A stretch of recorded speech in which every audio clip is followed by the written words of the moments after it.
रसपान कीजिए आज की कथा का। श्री मार्कंडेय जी कहते हैं, हे राजन, महेश्वरपुर में बहुत सारे तीर्थ हैं। वहां से रौद्र वारुण तीर्थ तक जो एक कोस की भूमि है, उसके भीतर का स्थान शिव क्षेत्र कहा गया है। जो वहां मृत्यु को प्राप्त होता है वह शिवलोक में आनंद का भागीदार हो जाता है। वहां पितरों को तिल और जल की अंजलि देने से माता और पिता दोनों कुलों के पितर महाप्रलय काल तक तृप्त रहते हैं। प्राचीन काल में श्री ब्रह्मा जी के द्वारा वहां असंख्य उत्तम यज्ञ किए गए हैं। देवराज इंद्र ने भी वहां यज्ञानुष्ठान करके देवराज पद को प्राप्त किया है। कार्तवीर अर्जुन ने भी वहीं पूर्व काल में 100 यज्ञ किए थे। राजन, बहुत पहले की बात है, अयोध्यापुरी में सूर्यवंशी राजा वैवस्वत मनु, जो साक्षात भगवान सूर्य के ही पुत्र थे, चक्रवर्ती नरेश के पद पर प्रतिष्ठित थे। वे सदा यज्ञ और दान में तत्पर रहते थे। उनके शासन काल में उत्तमपुरी अयोध्या के भीतर मृत्यु, रोग और वृद्धावस्था का कष्ट किसी को नहीं होता था। उसके बाद उन्हीं के वंश में परम धर्मात्मा राजर्षि सालंकायन हुए, जिनके राज्यकाल में पूरी पृथ्वी सत्य, श्यामला और धन धान्य से संपन्न थी। गौवें स्वयं ही इच्छानुसार दूध दिया करती थी। एक समय अयोध्या के राज्य में 12 वर्षों तक वर्षा नहीं हुई। संपूर्ण देशवासी, मनुष्य और पशु पक्षी भूखों मरने लगे। घास फूस, तिनके, लता, बेलें और 4 प्रकार के जीव समुदाय भी नष्ट प्राय हो गए। उस समय देवता, असुर तथा मनुष्यों में बड़ा भारी हाहाकार मच गया। हे युधिष्ठिर, अपने देश पर आई हुई इस आपत्ति को देखकर राजर्षि सालंकायन को बड़ी चिंता हुई। उन्होंने सोचा कि जन्म से लेकर अब तक मेरे द्वारा कोई भी पाप नहीं हुआ। मैं तो सदा संसार सागर से पार उतारने वाले भगवान श्रीहरि का पूजन किया करता हूँ। ब्राह्मण और ऋषि मुनियों को भी मैंने इच्छा अनुसार तृप्त किया है। फिर भी मेरे राष्ट्र में ये विपत्ति क्यों आई होगी?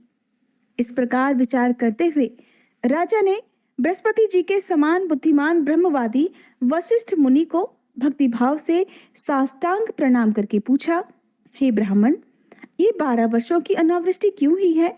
मेरे राज्य में इतना भीषण अकाल क्यों पड़ गया? वशिष्ठ जी कहने लगे, महाबाहो, जन समुदाय में महर्षियों के वचन सुनकर उसी के अनुसार कोई उपाय अवश्य करना चाहिए। तब राजा ने जनसभा में आसन पर बैठे हुए महर्षियों के पास जाकर उस अकाल का कारण पूछा। उनके पूछने पर महर्षिगण इस प्रकार बोले कि राजन, भूत और भविष्य काल के तत्व को जानने वाले गुरु और महात्मा मार्कंडेय मुनि के आश्रम पर जाकर ब्राह्मणों के साथ इस प्रश्न पर विचार करो।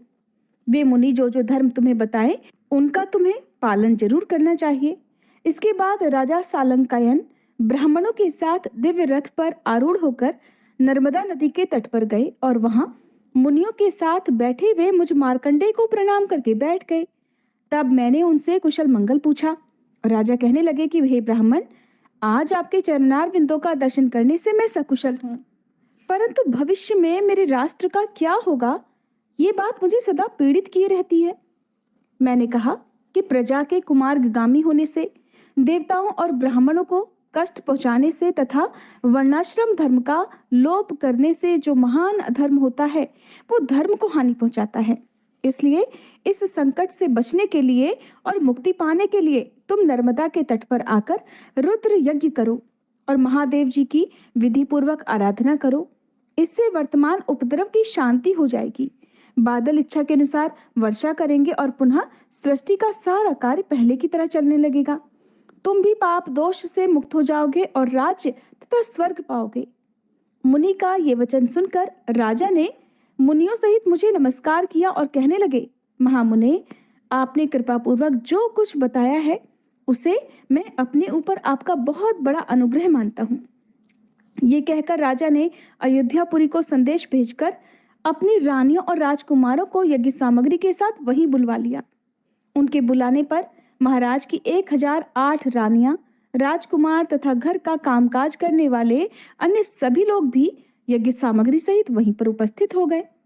तब राजा सालंकायन मुझे प्रणाम करके इस प्रकार बोले कि मुने आज्ञा दीजिए, कहाँ यज्ञ प्रारंभ किया जाए?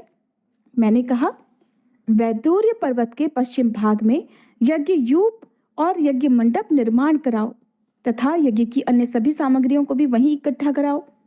तब राजा ने यज्ञ के लिए वशिष्ठ जी, वामदेव जी आदि बहुत से ऋषियों का वर्ण किया। यज्ञ मंडप में सोने के बड़े बड़े खंभे लगाए गए, जिनसे वहां बड़ी शोभा हो रही थी। कुंड, वेदी और श्रुवा आदि सब स्वर्णमय थे। तरह तरह के भक्ष्य भोज्य पदार्थ और तरह तरह के रस तैयार किए गए थे। वेद पाठी ब्राह्मणों द्वारा देवताओं का आह्वान और पूजन किया गया। होम कुंड में अग्नि का आधान हुआ। धूम रहित अग्नि प्रज्वलित हो गई। वेद मंत्रों के उच्चारण से आकाश गूंज उठा। आहुतियां दी जाने लगी। इस प्रकार विधि पूर्वक यज्ञ पूरा होने पर जब सब लोग अवभृत स्नान के लिए नर्मदा नदी में गए, तब उसका जल सूखा हुआ दिखाई दिया। ये देखकर राजा को बड़ा आश्चर्य हुआ। उन्होंने मुनिवर दुर्वासा जी से पूछा कि मुनिवर, ये क्या हुआ?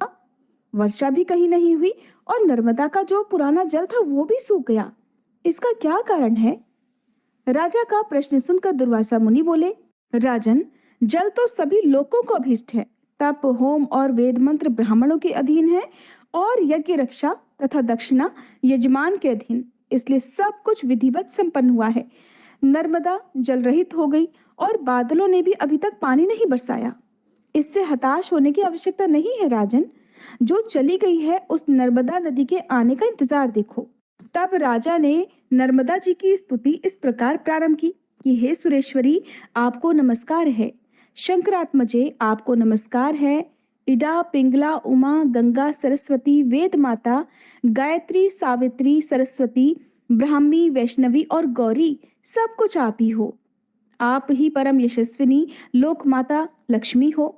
पृथ्वी पर जितने भी तीर्थ बताए गए हैं वे सब आपसे ही व्याप्त हैं। समस्त चराचर जगत आपके जल से व्याप्त है।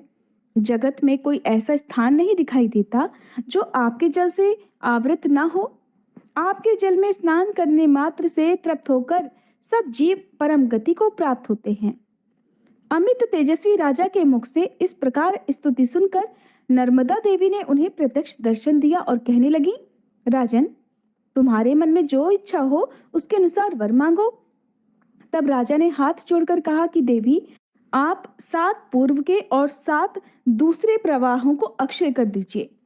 नर्मदा जी बोली, राजन, लो, ये वरदान मैंने तुम्हें यथार्थ रूप से दे दिया। ऐसा कहकर सरिताओं में श्रेष्ठ नर्मदा जी जल राशि से परिपूर्ण होकर विस्तृत प्रवाहों से बहने लगी। राजा सालंकायन का ये अद्भुत कर्म देखकर सत्य धर्म परायण सभी महर्षि उनकी प्रशंसा करने लगे। इसके बाद उन सब ने नर्मदा नदी में स्नान, आह्वान, जलपान और पितृ तर्पण किया।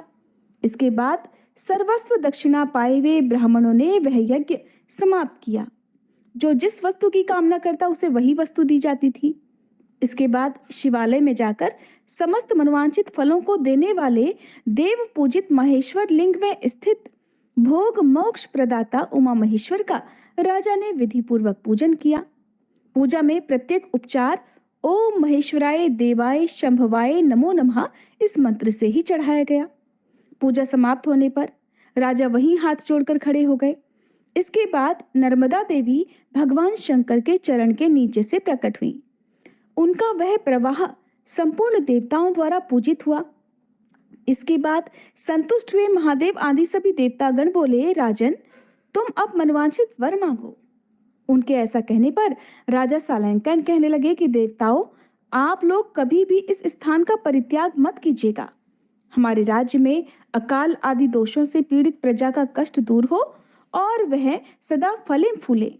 इसके सिवा इस स्थान पर आहवनी अग्नि स्वयं ही सदा विद्यमान रहे। राजा की बात सुनकर देवतागण कहने लगे कि राजन, तुमने जो कुछ कहा है वह सब पूरा होगा। ऐसा कहकर सब देवता वहां से अंतर्ध्यान हो गए। राजा का राज्य पुनः वृद्धि को प्राप्त हुआ और देवराज इंद्र इच्छानुसार वर्षा करने लगे।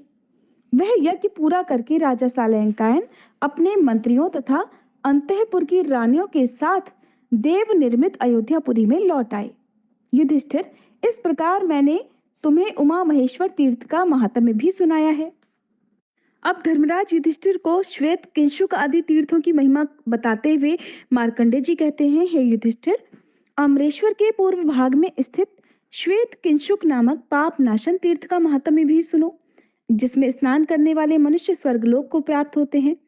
वहां उत्तम सिद्धि प्रदान करने वाला श्वेत किंचुक नामक लिंग है तथा स्वर्ग रूपी फल प्रदान करने वाले ताटकेश्वर महादेव भी वहीं विराजमान है।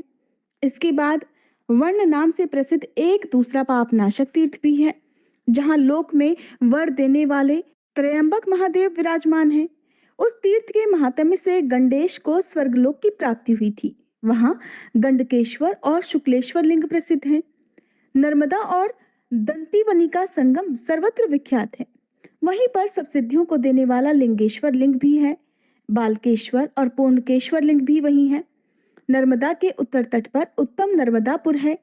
कपिशिला नाम से प्रसिद्ध एक तीर्थ है जो सब अनर्थों का निवारण करने वाला है। वहीं सिद्धेश्वर तथा नाडकेश्वर लिंग भी हैं। राजन, इसके बाद वैदुर्य पर्वत से पश्चिम दिशा की ओर जाएं। वहां शशभी और नर्मदा का संगम है जो सब पापों का नाश करने वाला है। वहीं भोग और मोक्ष प्रदान करने वाला शशभेश्वर लिंग है जो तीनों लोकों में विख्यात है। वह गर्दभी की योनि से मुक्ति दिलाने वाला है। यही मंडलेश्वर नामक तीर्थ और लिंग है जहां मांडलिक नरेश अजापाल और मनुसिद्धि को प्राप्त हुए हैं।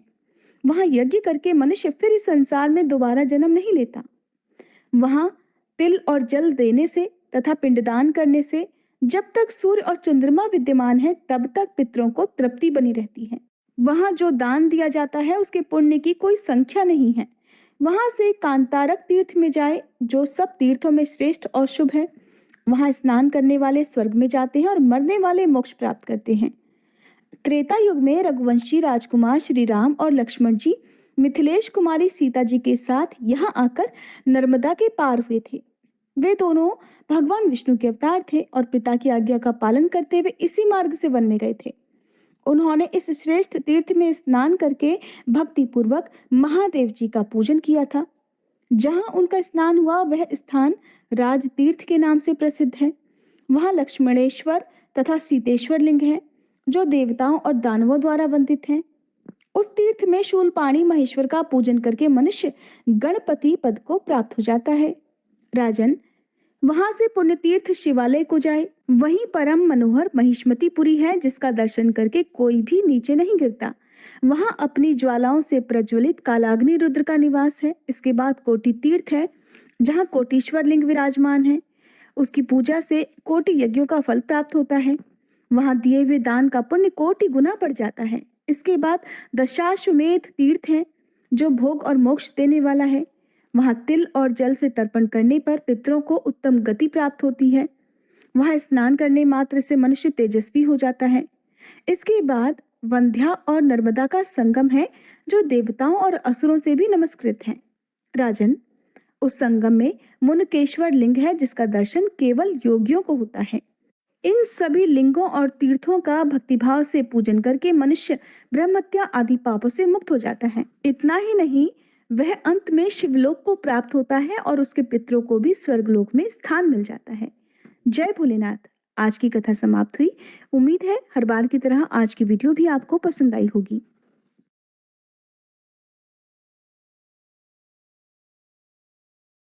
हरे कृष्णा। जय भोलेनाथ। आप सभी का दिन शुभ और मंगलमयी हो। इससे पहले की कथा सुनने के लिए आप सबका बहुत बहुत आभार। आज सुनिए फाल्गुन मास महात्म्य में आगे का वृतांत। श्री व्यास जी कहते हैं कि धर्मारण्य में शुद्ध कुल में उत्पन्न हुए 18,000 ब्राह्मण रहते हैं जो ब्रह्मा, विष्णु और शिव जी के द्वारा उत्पन्न किए गए हैं। वे सभी सदाचारी, पवित्र और ब्रह्मवेत्ताओं में श्रेष्ठ हैं। उनके दर्शन मात्र से ही मनुष्य बड़े बड़े पापों से मुक्त हो जाता है। 4 प्रकार के जीवों में प्राणधारी अत्युत्तम है। प्राणधारियों में भी जो बुद्धि